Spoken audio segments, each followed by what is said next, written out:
Okay, good evening, everyone. So the lecture today is going to actually, after wrapping up a little bit of what's left over the last module, we'll start on basically a new class of digital systems, namely sequential systems. I'll stop a couple of minutes before 7 p.m. GT, if you would be kind enough to remind me at like a couple of minutes before to stop in time and switch up. So that would be great. Okay. So the other thing is, folks, I really would like to encourage you to ask questions and answer questions orally. So that results in just more engagement. So let's do that. The quiz is on Gradescope, obviously, and is just set to automatically activate at 7 p.m. So you can't access it before that, but at 7 you would be able to. Okay, so last time last two lectures we've been looking at numbers, and we saw 2's complement in particular, and then towards the end of the last module, last lecture, I started to go into different ways we can represent real numbers, and examples out here, right? I mean, we can represent a number. So I'm not showing out here one, which is just you can represent real numbers using fractions, right? So you can think of, just like in programming languages, you can have data structures or classes which have more than one field. So you can think of a fraction could be represented as two integers. So like, for example, I can have a 32-bit word, and I can say the first 16-bit represent numerator and second 16-bit represent denominator, and maybe I can say both of them are 2's complement individually, and that way you can represent negative fraction, positive fractions, and so on and so forth. We can represent things using the fixed point notation, which is, so in decimal, our fixed point is just a sec.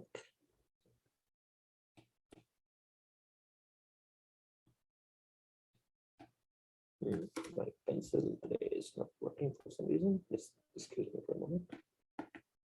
Okay. Yeah. So in decimal, is some integer part dot fraction part. The counted part of that is in binary. And in binary, as those of you are looking at the P set, in one of the problems, we have this binary coded decimal where individually each digit is represented as a 4-bit number. So for example, 2 is represented as 010, 7 is represented as 011, and so on and so forth. So this is, you can say this is fixed point plus BCD, binary coded decimal. And then just binary fixed point, each part is just a regular binary number. One way of thinking about this is that the weights here to the right of the fraction point go as 1/2, 1/4, analogy with the decimal. But another way to think about it is, so if you look at this number 11011.00101. Now let's imagine I were to multiply it by 2. What would happen? What would the number multiplied by 2 look like? Would it move the decimal place over by 1 to the right? Yeah, so decimal point shifts out to the right? I mean, essentially we are going to do the shift game, right?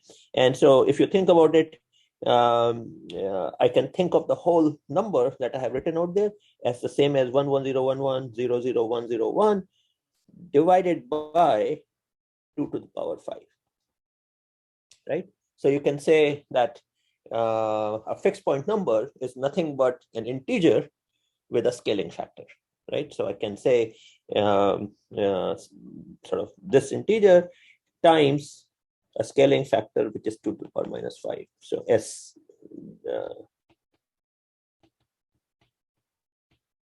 And the idea is that this is an implied fixed scaling factor, right? Which, when you're writing the application, it's as if for designing hardware, you're just saying it is like that, right? So in effect, we are doing integer dealing with integers, but in our head, we have a fixed scaling point. Now, when we are adding two fixed point numbers, I can add them only if their scaling factor is the same, or in other words, if the number of digits after the fraction point, let's say I'm adding two 32-bit numbers, if they're fixed point, then their decimal point or whatever fraction point should be in the same place, right? I mean, so for example, if let's say I'm dealing with 4-bit fixed point, right? And if I'm adding these, then I can add them because the fraction point are in the same place. But if on the other hand, one number came with 1101 and the other number was 011.0, then, well, I have a bit of trouble because I have to align the fraction points, right? And so in hardware, in software, it's easy, right? I mean, you can rescale. In hardware, you'll have to do some shifting before you can add them, right? And you have to also increase the number of bits possibly. So then I would say if I were to add these things, then it would look like 011.00, and there is a 0. Okay, so suddenly I'm doing a 5-bit addition in general. In this case, the leftmost are 0, so it wouldn't have made a difference, but generally speaking, yes. So binary fixed point, you can just think of it as every number I'm assigning a scaling factor.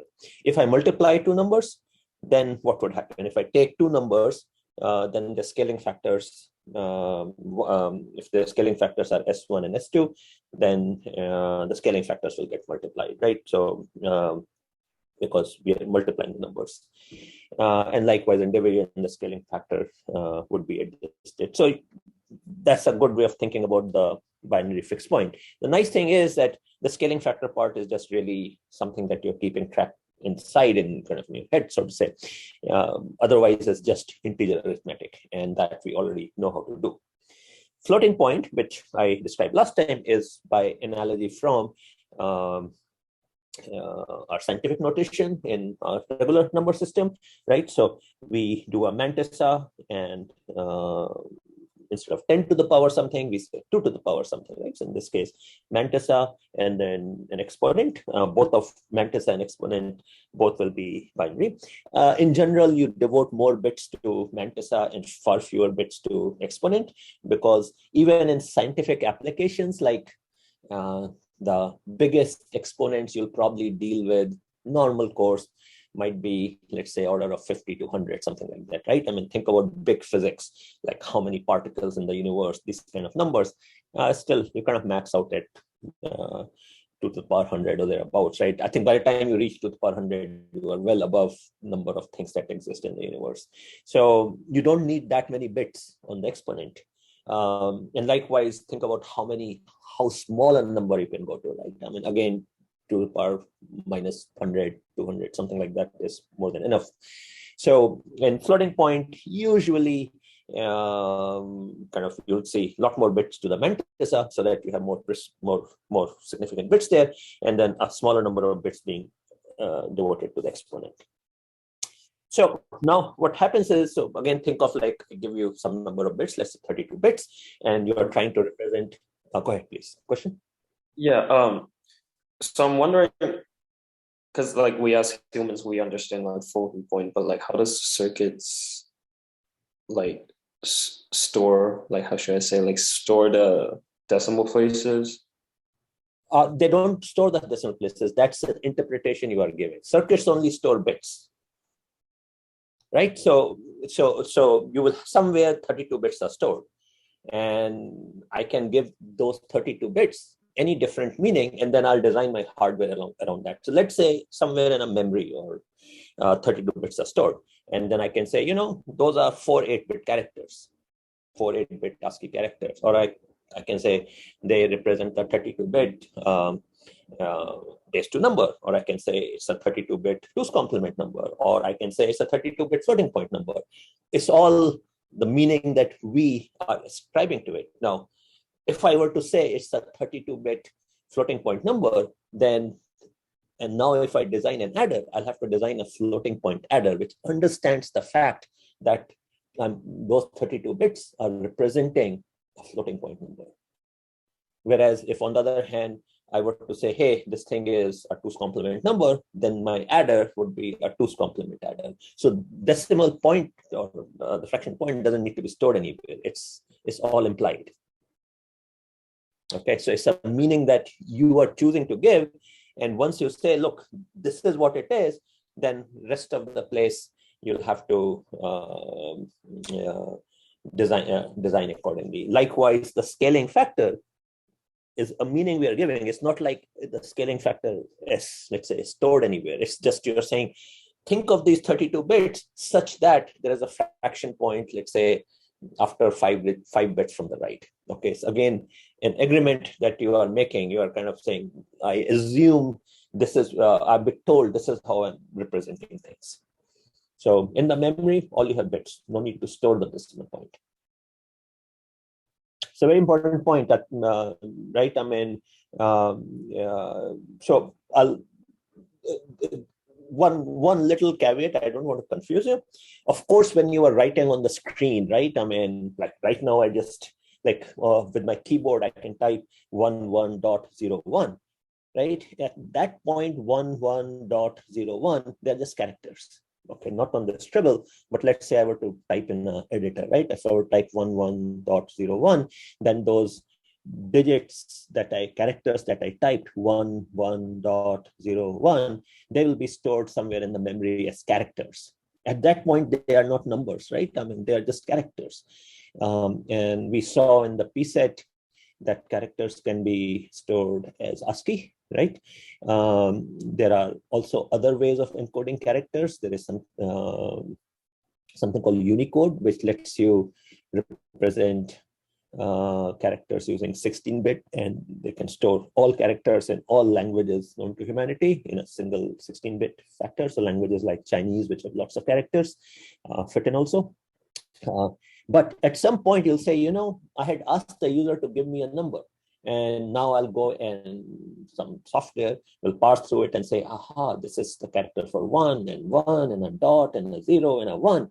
And, this is, I will store it as a binary fixed point number. And at that point, everything will fit into whatever. Let's say if you have a 32-bit number, you will just put it into 32-bit. The dot disappears because dot, while the user wrote it like that in your in the wires and the memory of your circuit, you are going to be storing that number in terms of the fixed point thing. So the dot now becomes an imaginary thing with kind of just the way you design the hardware. You are just saying implicitly there is a dot at that place.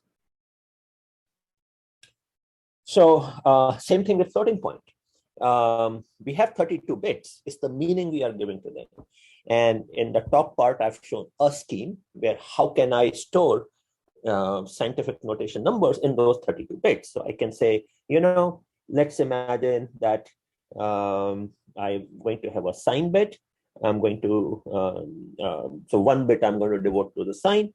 And then mantissa I will store as a 23-bit number, and exponent I will store as an 8-bit number. So 8 plus 23 plus 1, 24, so 32, and that's how I'm going to divide it up. There are, in the early days of computing, everyone was inventing their own ways of doing floating point representation, but sometime in 1980s, IEEE, which is, well, I'm sure some of you may be part of the IEEE student organization out here. Among other things, IEEE also sets standards. And so IEEE 754 is a standard way of representing floating point numbers that people agreed upon. Because what was happening was my 32-bit represented floating point number differently than your 32-bit. And then the exchange of data became very problematic. So they all converged to a common operation so that scientific results could be replicated easily and data can be exchanged easily. Now, IEEE 754 has many different, it has standards for representing floating point number in 32-bit, in 64-bit, in 128-bit, so for different common bit lengths. So for example, for 32-bit, it is what is called a single precision. In languages like C++ and C, it is what is called as a float data type. And then there is also in these languages something called double, which is for 64-bit. And then there's, I think it's called double double, if I'm not wrong, which is for 128-bit, I believe. So for 32-bit in IEEE 754, what happens is that the mantissa is 23-bit, exponent is 8 bits, and sign is 1 bit. But then they do a couple of things. Okay, so that they have a bias, which is a constant 127. So the idea is, so in memory, what will happen is that 32-bit, there will be sign, there would be exponent, right? Sign is 1 bit, exponent is 8-bit, and mantissa is 23 bits, right? So if I were to give you 32-bit, you'll say leftmost bit is a sign bit, next 8 bits are exponent, and the mantissa is 23. Now remember, exponent can be negative too. I may want to represent a number which is like 2 to the power minus 39, for example. So to achieve that, what they do is they say, I will think of E, those 8 bits, as a positive number. But the actual exponent would be that positive number E minus 127. So that's a fixed bias. Okay. This is kind of, but not quite 2's complement, right? If you think about, right, I mean, they're trying to represent negative numbers. So they're just basically saying this is an easier way to do it. So that's how the standard is defined. Then the other thing they do is, for the mantissa part, they say that we will always assume that the actual mantissa is 1 plus whatever is stored in M. And kind of the idea is the following, that, and this is something I mentioned last time also. Let's say if my mantissa was, my number was like this, and times 2 to the power 3, let's say. Then I can always say that this is the first thing I can say is, I will always assume that my mantissa, the fraction point is, so in this example, doesn't correspond to the IEEE one, but I can say, look, I'll always make sure my mantissa starts with the 1. Okay, so I'll say, and to compensate for this thing, so I have to multiply this thing by 2. So I will say this is the same as 2 to the power 2, right? I multiply the mantissa by 2, and I remove 1 from the exponent. So this is equal. And then I can say, if the first bit is 1, always, then why store it? So I'm also going to remove that away. So then I can say, I will just store the remaining bits, and I'll say I'll put back the 1 always, because if I universally agreed upon that, so I can save 1 bit. That's the game they're playing out here. They say that whatever is stored in those M, I'm always going to assume that 1 is added to it. And this is the value corresponding to the 32-bit IEEE number. So one thing you can try to do, if you're familiar with C++, for example, you can try the following game. So in C++, you go and say int x, and then unsigned int, and then set it to some number, right? So I can set it to, let's say, 0xff.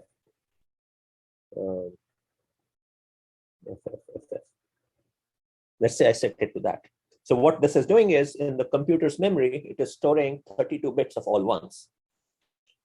Then what I can say is, but now I want to know what those 32 bits represent as a float, right? If I were to think of those bits as a float, what would it do? So what you can say is the following. You can say float y, and now I'm going to place this. This may be beyond the skills of what you have seen in CS31, 32. But first thing what I can do is, I can say, let's take the address of X, where it is stored in the memory. Okay, how do I take address of a memory location in C or C++? Ampersand. ampersand, right? So I say ampersand. So I say ampersand x, right? So now it's a pointer. And then I tell the computer, I force it, think of it as a address. By default, type of ampersand x is a pointer to an unsigned int. But I say, hey, change it to something which is a pointer to float. And then I say, and now tell me the value to that. And if you were to do this, then it will tell you what those bits, which I stored out here, mean. And then you do a print of y, and then you'll see what the value of the y is. Okay. And then you can verify that what I'm telling you out here is correct or not. It's almost like 100% whatever computer you have is doing IEEE 754.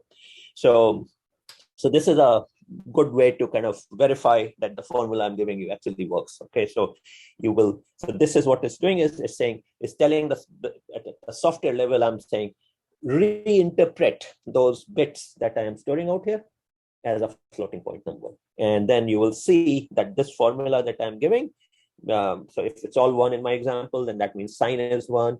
All the e's are 1, 1, 1, 1, 1, 1, 8 ones, and then mantissa is 23 ones.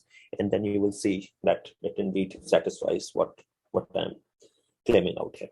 So I'll leave for those of you who are interested to investigate on your own. Likewise, if you go to the Wikipedia page for IEEE 754, you will see for double, and you can play the same game, except that now you'll have to use unsigned long int, because that's how you get 64 bits. And you'll see that it kind of all works out.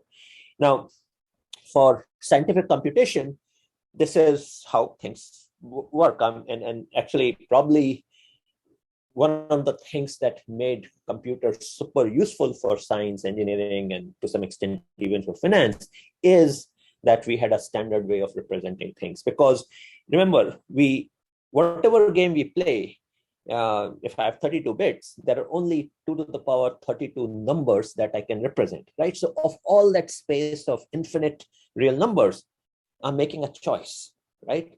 And whenever I do some arithmetic, I'll have some error. And if you use a different 32-bit floating point and I use a different 32 floating point, our errors will differ.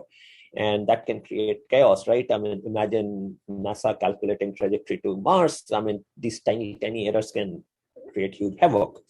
So that agreement upon IEEE 754, which was done pretty carefully, taking into account hardware cost, trying to save bits, like as you see, they squeezed one more bit out of it. They are able to do kind of pretty wonderful stuff. If you think about here, so what's the largest number IEEE 754 can store, right? So firstly, positive number, then 1 plus m. M is 23 bits. So it would be 1 plus 2 to the power 24 minus 1, right? Because it's 23 bits. So all of that adds up to 2 to the power 24, right? That's what this guy can be.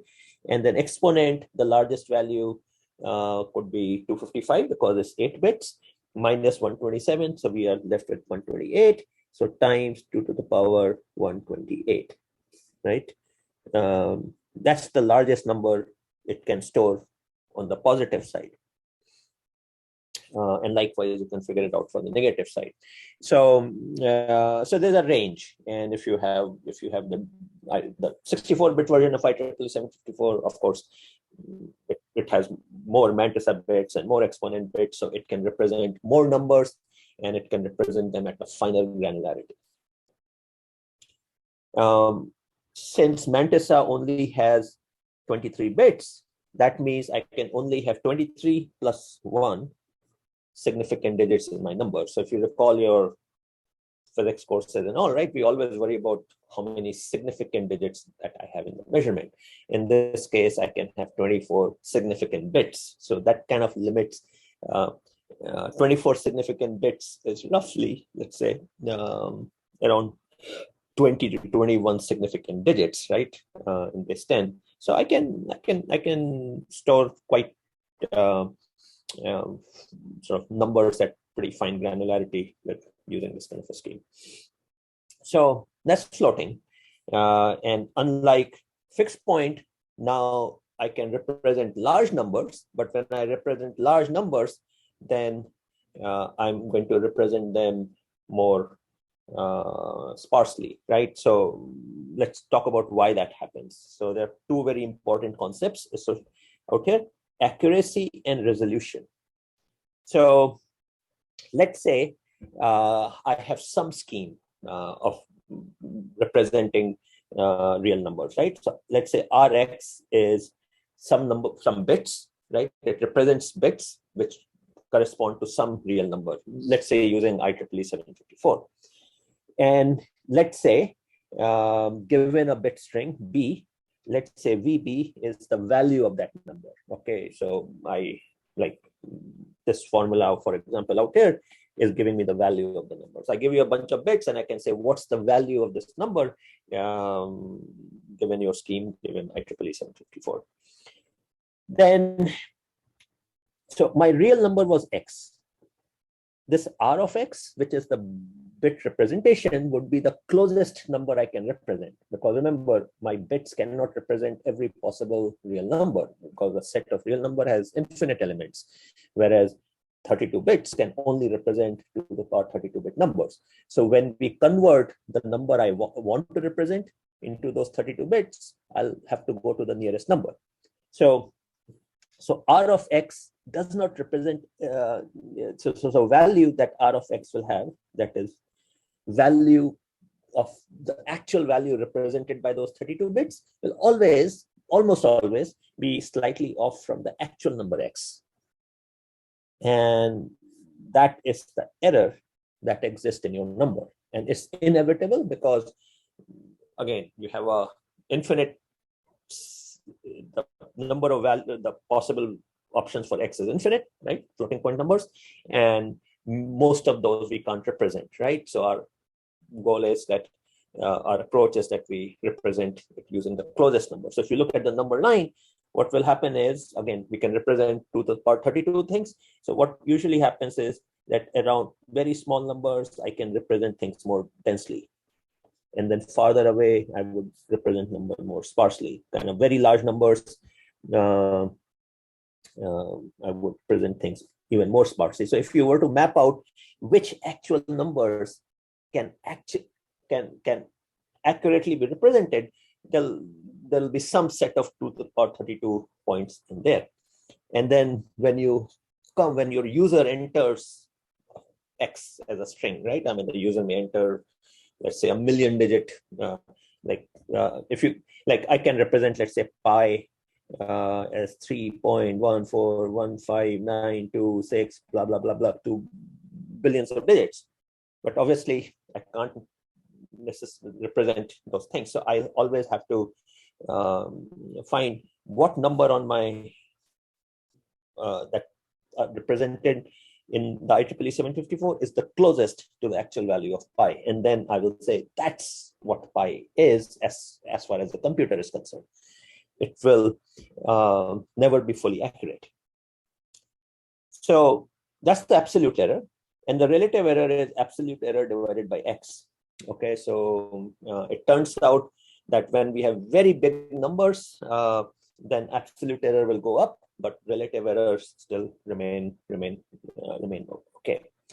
Now, one other thing I would mention is that sometimes I do need to do arithmetic where I want to deal with any number of digits or any number of bits.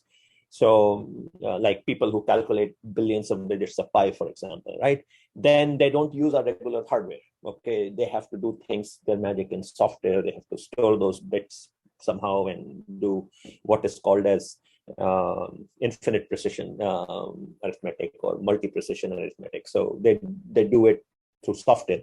Your hardware will always, like your typical computers nowadays, the processors you get, they are 64-bit processor.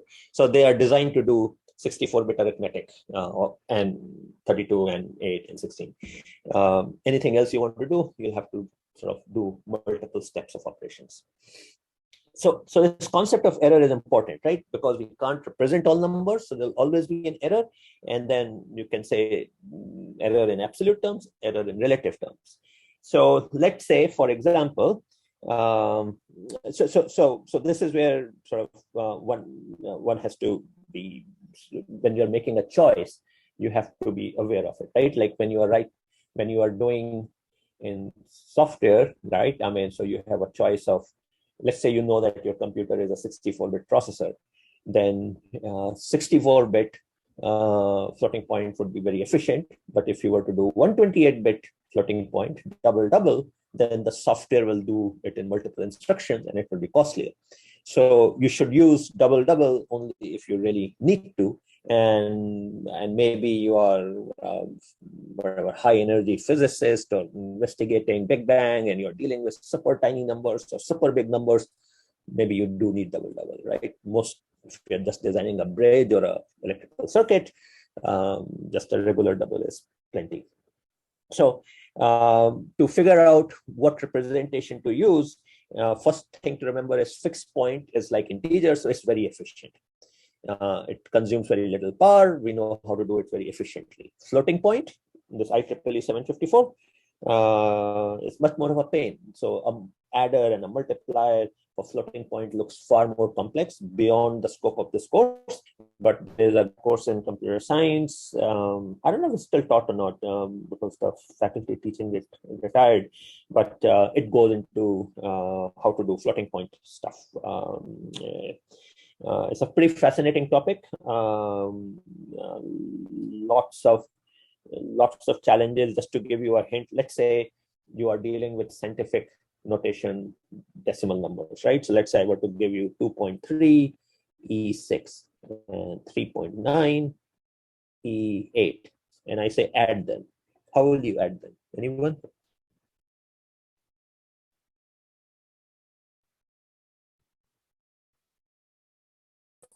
Shift one of them. Say it again.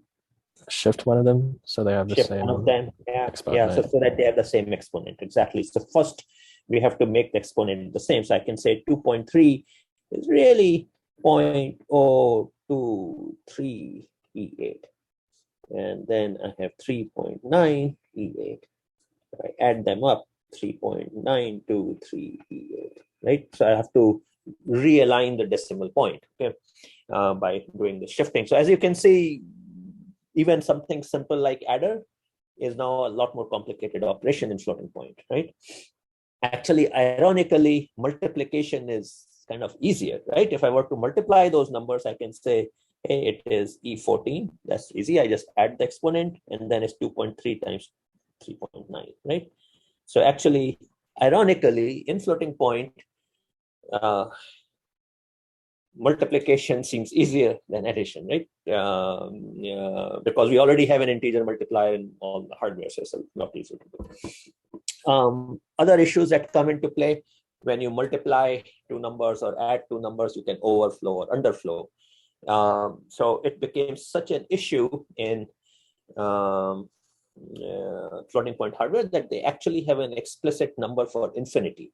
I don't know if any of you have ever encountered that you did some arithmetic using float or double and the answer came out to be INF, infinity, okay? And so actually in IEEE 754 standard, there is such a thing as infinity. And what happens is if you try to divide by 0, then it will give you an INF. So there is one pattern of 32-bit, let's say, which is used to designate infinity. And then also, it turns out that and some, I don't know if any of you have ever seen like NaN. Have any of you seen that during some computer arithmetic? NaN stands for not a number. So in these floating point standards, there are these weird kind of things where sometimes like divide by 0 is one example, right? 2 divided by 0 is infinity. But so like 2 divided 2.0, let's say in floating point, 2.0 divided by 0, that is infinity. 0 divided by 0 is not a number. So you can try these things out in software and you'll see what I'm talking about. They are directly supported because a lot of scientific applications depend upon these kind of things.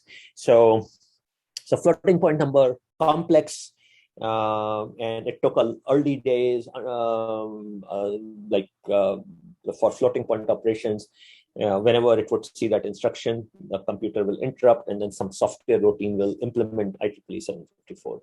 Nowadays, there are hardware floating point units which take care of most of the stuff. It turns out, though, that there are some details of these standards which are still so tricky that when the computer encounters numbers, it actually refers to a software library. And those operations obviously then tend to be slower. So it's a complicated, pretty fascinating, pushes the envelope of the hardware in ways it's hard to imagine.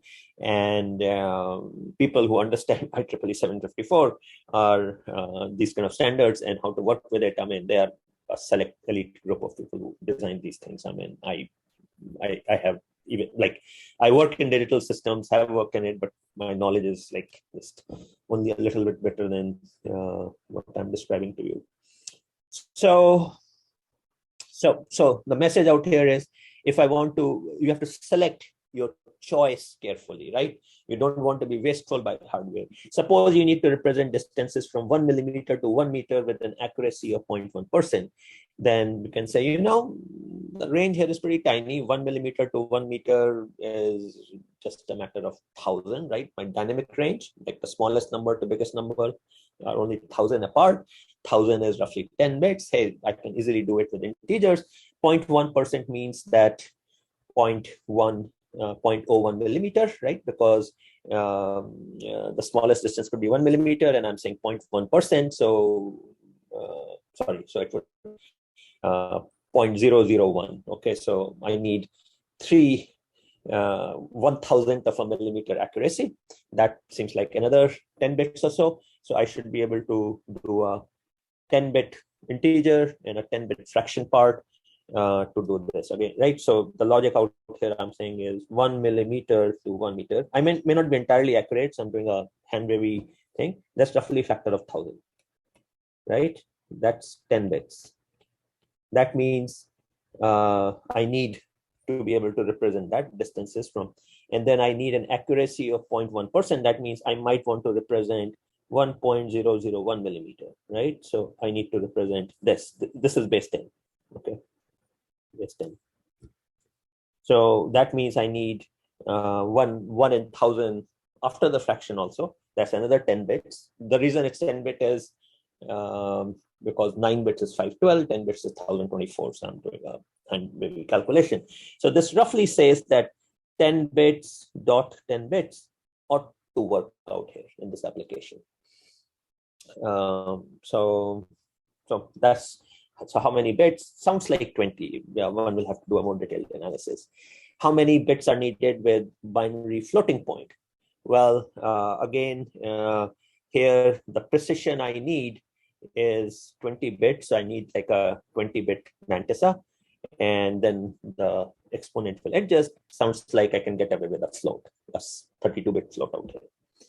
So this is a kind of analysis you'll have to do. So to select the type of data, whether you're writing software or designing hardware, you have to kind of think on what values you are going to be dealing with, right? If you're a high energy physicist, maybe you'll come up with, you know, I need that 128-bit floating point. So yeah, so this is table showing that how if I have different values, and then if I were to attempt to represent it using in different manners, what kind of errors I am going to see. So let's say, so on the left column are a set of values which I want to represent. And I tell you that, hey, you know, all you have is a 10-bit integer. So for 477.49, the nearest integer is 477, and hopefully those bits, those 10 bits represent 477. So my error is going to be 0.49. That's the absolute error. It's inevitable because you are only storing integers. And that's basically roughly 0.1%. If my value was 47.749, then the number I will represent out here would be what? What would I store in that integer? So if my actual desired value is 47.749, but I tell you that you have to represent it as a 10-bit integer, what would you store? 48. 48, right? Yeah, exactly. Closest number. And so in that case, that's why the error is 0.251. And so on and so forth, right? If it is 0.0477, well, if you just give me an integer, then I'll have to store a 0. And so the error in that case is 100%. On the other hand, for the same numbers, maybe I will give you a floating point, a 10-bit floating point, where 6-bit is for mantissa and 4-bit for exponent. So using some simple scheme. So I kind of store them in this manner, and then you will see, so mantissa times 2 to the power that number, and it turns out that the value, the nearest value that I can store in this representation is 476, corresponding to 477.49. So now my error is 1.49, and I have a 0.31% error. But if I go to 0.0477, it turns out that the nearest number I can store is 0.047852. And so my error is 0.21%. Now you see the advantage. In integer, my error had blown up, right? I mean, depending upon what the numbers were. But in floating point, because I can adjust the exponent, I actually have better control over the error. Okay, so floating point has this kind of a property that it automatically can scale to the wherever you are, right? I mean, so if I'm representing numbers which span a very large range, right? In our case, it is going from 0.0477 to 477.49. That is a dynamic range of 10 to the power 5. 10 to the power 5, and I have only 10 bits. So that's where the problem was coming from, right? 10 bits can only give you a dynamic range of roughly 1,000, whereas my actual dynamic range is 10 to the power 5, from 0.0477 to 477.49. So with integer arithmetic, you run into a problem, but with floating point, because we are doing this exponent game, I can easily kind of work with that. So moral of the story is, when dynamic range, by dynamic range, I mean the largest divided by the smallest, when magnitude wise, when dynamic range is large, then floating point is what sort of typically gets used. So like, let's say you are Microsoft designing Excel. Your Excel is going to be used by, on one hand, people dealing with, let's see, US economy, the size is like $15 trillion. So that's 15 followed by 12 zeros, right? That's a lot of huge number. And then on the other hand, the same Excel may be used by some chemistry person dealing with storing data from an experiment, and maybe dealing with quantities like 10 to the power minus 10, 10 to the power 12, right? So, so if you're designing Excel, you'll say, hey, you know, maybe I'm dealing with a dynamic range of like 20, 10 to the power 27, 10 to the power 30, something like that, right? Huge. And so they probably internally will have to use double or something, right, to accommodate all these different applications. So choice depends upon your intended use. And this shows that how the error looks like for, so there is a true number X, and I'm representing it using 6-bit floating point and a 6-bit integer in the range 0 to 64. Now, 0 to 64, I can certainly represent in 6-bit integer very nicely. So you see that the red line out here, which is the 6-bit integer, hugs very close to the line x equal to y. But floating point, you see that for small values, floating point does very well, but for large values, after this number, the next number I can represent accurately is here. So there are big gaps. So floating point number has this characteristic that it can represent things very well at the low end, right? So what may happen is, if you look at between 0 and 1, there are lots of real numbers there, but integer will take a big hit, because after 0, the next integer is 1. But floating point would be able to represent many of those numbers. So for very small numbers, floating point is doing very well out here in this region. But that has to come for some cost because I'm making use of some of my 6 bits in that region. And that cost is coming here where I have to, there are fewer numbers I can represent. So there's no silver bullet, right? If I have 6 bits, I can represent 64 things. You have floating point numbers make a different choice than integer and fixed points do, right? They kind of focus more uniformly, whereas floating point devotes more of those choices at the lower end out here. So different purpose, broadly speaking, like I said, for scientific usage, financial usage and all, you'll probably use floating point. If on the other hand, you are a cryptographer or a number theorist or someone trying to compute the 10 trillionth digit of pi or whatever, you cannot afford any loss. In that case, you will use integer arithmetic, but then do some software control so that you can chop up your number, like your trillion digit number, into lots of smaller numbers with different shifts, different scaling factors. So again, there are people who write that kind of software and design those kind of hardware, and they deal with these kind of issues. Okay, so so in summary, same bits can be used to represent numbers of many different types. Again, very important point, all these things like dot and E, these are just when we're writing them on slides. In the computer, you're not actually storing the E and a dot when you're doing these numbers. We saw 2's complement, we saw how to do 2's complement addition, subtraction, we saw how to do base 2 addition, subtraction. One thing you got to remember is that 2 are the same. Same adder works for base 2 as it works for 2's this. And then we did a little bit of a foray into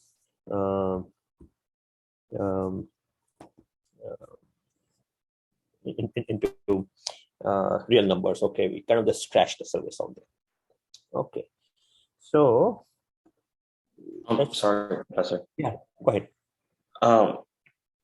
I'm a little bit confused about the table, like the 10-bit integer minute. Yeah, can you explain again, like how the first row there, like the Menasa and exponent, like how they get 476? Yeah, so I guess I'll have to. Okay, so yeah, here are the details. Okay, so this is what is happening. This mantissa is 6-bit. Okay, and exponent is 4 bits. Okay, so my 10-bit number, 4-bit, 6-bit, EM.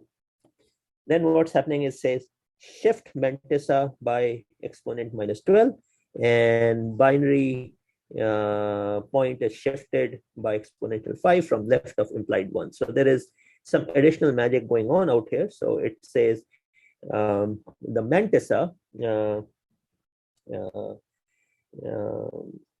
shift mantissa by e to the power minus 12. So we are, let me make sure, shift. Yeah.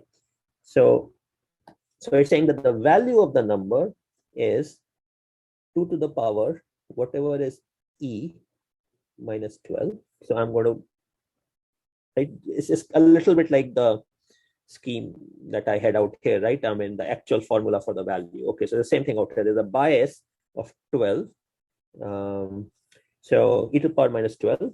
And then it's saying binary point is shifted by e to the power minus 5 from left of the implied 1. So what it's saying is take the mantissa, put an implied 1 in front of it. So firstly, this 1110, that is what is it's 8 plus 4 plus 2, so it's 14. So it's 14 minus 12, 2. So it's saying so in our case, I'm looking at the first row. So it's 2 to the power 2, right? E is 14 minus 12, 4. Okay. And then for mantissa, it is 1 1 1 0 1 1 1. And then it's saying there's an implied one. So I'm going to put another one out here in front of it. And then it is saying is shifted by exponent to the power -5 from the left of right. So I am going to so binary point is shifted by exponent -5. So let's see, 1, 2, 3, 4, 5, something like this out here. And now can anyone help me? Okay, hold on a sec. Let me make sure.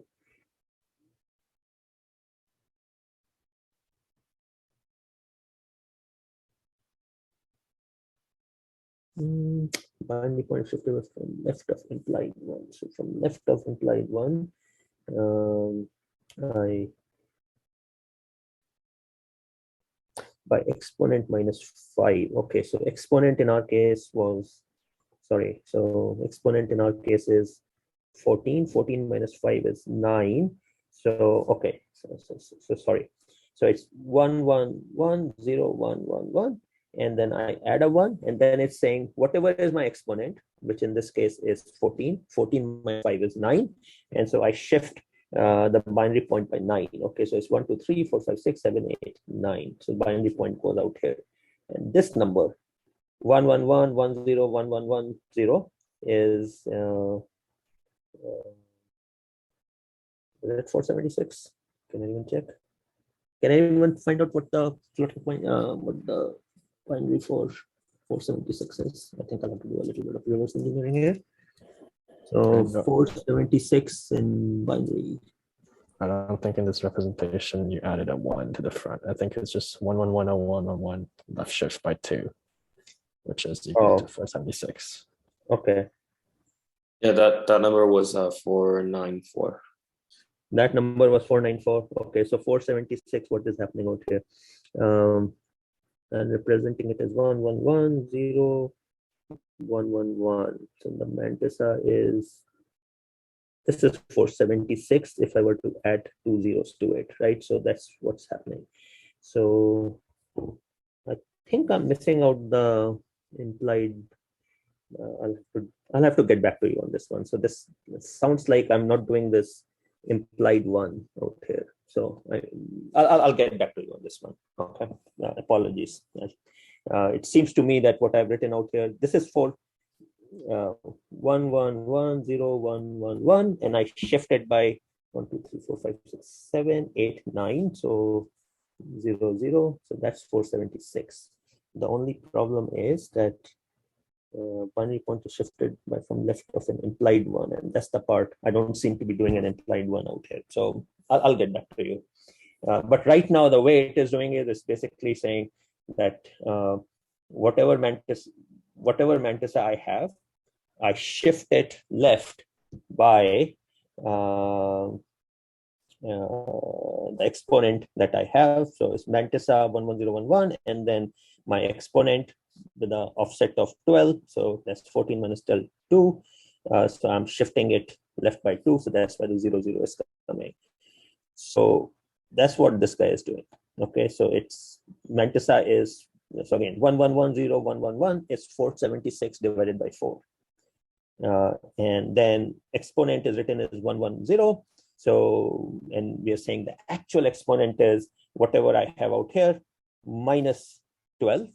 So that means it's 14 minus 12, exponent is 2. So we are basically saying it's the number 476 multiplied by 2 to the power 2, and that is 476. The only problem is that this one doesn't seem to correspond with what I have written out here. So, but I think maybe this part is not there. So let's try out on one of the other ones, right? Let's try out on this one. 1051. What number is that? Anyone?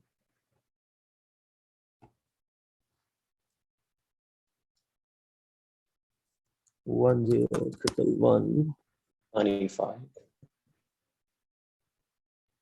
What is it? Sorry, 10 and then 51. 1 0 1 1 1. 95, I think. 95? No, I don't think so. 1 0. Yeah, it's 31 plus 64, right? Shouldn't it be 95? Yeah, okay. 95. Okay, so 95. And then my exponent out here is 1011. That is 8 plus 3, 11.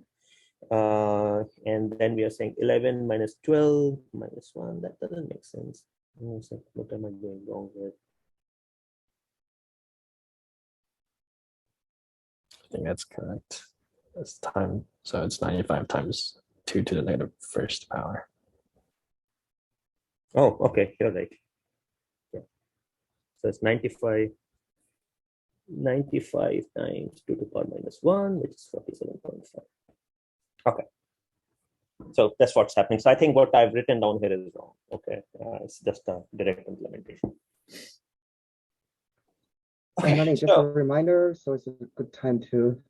Yeah, I think we'll not get to sequential today. So I'm going to stop out here. That will give some of you this time to but again, just to recap the slides, what we learned. So many different ways of representing numbers. And like I said, the entire course is just on this topic, including, I think it's CS253, I think, or something like that, which is all on computer arithmetic. Okay, so obviously a few slides cannot do justice to it.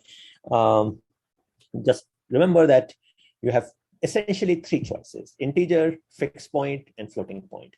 Now, fixed point, there is no such thing as a fixed point data type in your programming languages. At least almost none of them have it. So if you want to do fixed point, it's really you are doing integers with a scaling factor that you keep track of mentally. Floating point comes in, just like integers, comes in several varieties: 32-bit, 64-bit, 128-bit, and you're going to make a choice based upon the needs of your application. And it's, as I said, it's sort of pretty complicated to lots and lots of details. And people who have to worry about like even a 1-bit discrepancy can mean a particle exists versus doesn't. They obviously worry about all those details. For most normal usage of the type that we encounter in our daily lives, just using float or double usually suffices. But in settings where energy or silicon area is at issue, if you unnecessarily use floating point, then it takes up excessive power in area. And so if you can get away with fixed point or integer, then people try to do it. So when dealing with things like image or audio, oftentimes people just use fixed point arithmetic. So I'm going to stop out here for the quiz. We will activate, I will just activate the live Q&A. On Piazza, so you can ask your questions there. We'll keep track of it. GT, hopefully you can also sort of occasionally look at it. But we have gone through the quiz several times, and I don't think there are any typos, and we've tried to sort of make sure that everything is as clear as we conceivably could without obviously giving away the solution. So, well, best of luck on the quiz. Any questions? Okay. Why is 1.001 10 bits? I don't know, what were you referring to? I think because 1.001 is a decimal number. So 0.001 is 10 is 1 over 1000. So that would need 10 bits to represent.